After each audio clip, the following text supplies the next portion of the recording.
Question क्या है, सामूहिक उत्तरदायित्व से आप क्या समझते हैं? यानी कि सामूहिक जो उत्तरदायित्व होती है, यानी एक साथ सबका दायित्व, ठीक है, जिसमें सब मंत्री, प्रधानमंत्री सब मिल करके, प्रधानमंत्री गायब सब गायब, मतलब ऐसा जिम्मेदारी वाला बात, वो सामूहिक उत्तरदायित्व कहेंगे। यानी सभी मंत्रीगण साथ में बैठते हैं, उठते हैं, तैरते हैं, डूबते हैं, चलते हैं, सब एक साथ। कहने का मतलब समझ रहे हैं ना, सामूहिक जिम्मेदारी मतलब एक साथ पूरा टीम चल रहा है। डन।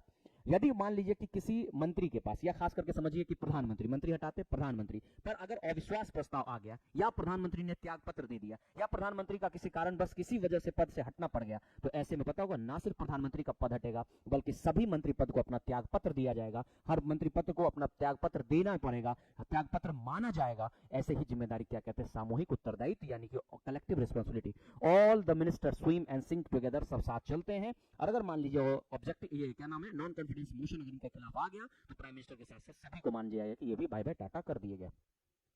विवेकाधीन शक्ति का क्या तात्पर्य है, यानी what is the mean by discriminatory, क्या नाम है, डिस्क्रिमिनेटरी पावर, मतलब क्या है, जरा गौर करिएगा। यानी राज्य के अध्यक्ष, जिसको राष्ट्रपति कहते हैं, कुछ विशेष शक्ति प्राप्त है, जिसमें से उसका उपयोग वह अपने निर्णय के अनुसार करता है, मतलब उन्हें अपना एक शक्ति मिला हुआ है, वो अपने शक्ति के अनुसार यूज करते हैं पावर का।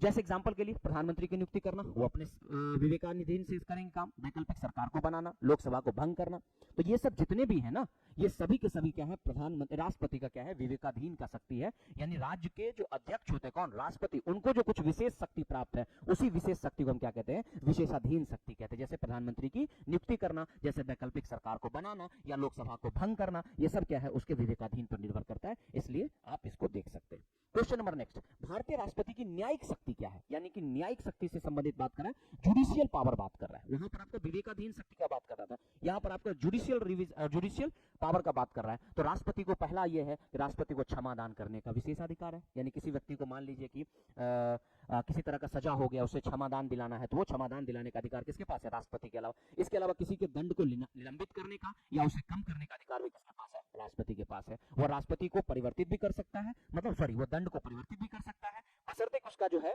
वो कार्यपालिका की शक्ति के अंतर्गत हो, यानी उसका जो मामला हो वो कार्यपालिका के अंतर्गत अगर आ जाए, तो ऐसे मामले में उसे क्षमादान देने की शक्ति राष्ट्रपति के पास है। इवन कि अगर किसी को मृत्यु दंड भी मिल गया है, तो मृत्यु दंड को भी क्षमादान में बदलने का कोशिश किया जा सकता है, और करता भी है, और ये शक्ति भी है किसके पास, राष्ट्रपति के पास। तो आई होप आपको समझ में आ गया होगा। इस शक्ति को क्या बोलेंगे, न्यायिक शक्ति। क्या बोलेंगे बच्चे, न्यायिक शक्ति। न्यायिक शक्ति में क्या करेंगे, किसी को क्षमा करने का, दंड को निलंबित करने का, या फिर किसी के अधिकार को कम करने का, या किसी व्यक्ति के अधिकार को परिवर्तित करने का, मतलब जो उसको मिला है, दंड मिला, उसको परिवर्तित करने का, या कई बार मृत्यु दंड के मामले को भी क्षमा करने का मामला आ जाता है।